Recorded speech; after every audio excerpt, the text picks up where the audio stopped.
Clock, clock को हिंदी में कहते हैं दीवाल घड़ी। टेबल, टेबल को हिंदी में कहते हैं मेज। ग्लोब, ग्लोब को हिंदी में कहते हैं पृथ्वी का गोलाकार नमूना। चेयर, चेयर को हिंदी में कहते हैं कुर्सी। कैलकुलेटर, कैलकुलेटर को हिंदी में कहते हैं गणना यंत्र। बुक्स, बुक्स को हिंदी में कहते हैं किताबें।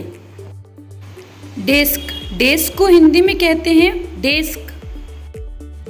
बैग, बैग को हिंदी में कहते हैं बैग। ग्लू, ग्लू को हिंदी में कहते हैं गोंद। नोटबुक्स, नोटबुक्स को हिंदी में कहते हैं कॉपी। सीजर, सीजर को हिंदी में कहते हैं कैंची। कंप्यूटर, कंप्यूटर को हिंदी में कहते हैं संगणक।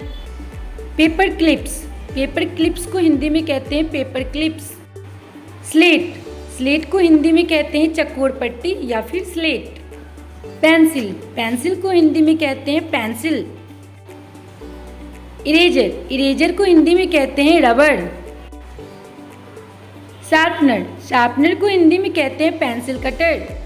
वाटर बोतल, वाटर बोतल को हिंदी में कहते हैं पानी की बोतल। स्टेपलर, स्टेपलर को हिंदी में कहते हैं कुंडी लगाने वाला यंत्र और तार से बांधने वाला यंत्र।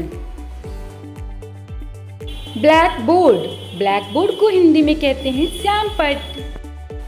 चौक, चौक को हिंदी में कहते हैं चौक। डस्टर, डस्टर को हिंदी में कहते हैं साफ करने वाला या फिर धूल हटाने वाला। स्केल, स्केल को हिंदी में कहते हैं मापक या फिर पैमाना। मेट, मेट को हिंदी में कहते हैं चटाई या फिर आसन। कैलेंडर, कैलेंडर को हिंदी में कहते हैं कैलेंडर या फिर पंचांग। लंच बॉक्स, लंच बॉक्स को हिंदी में कहते हैं टिफिन। पेन, पेन को हिंदी में कहते हैं कलम। पेंसिल पाउच, पेंसिल पाउच को हिंदी में कहते हैं पेन पेंसिल थैला।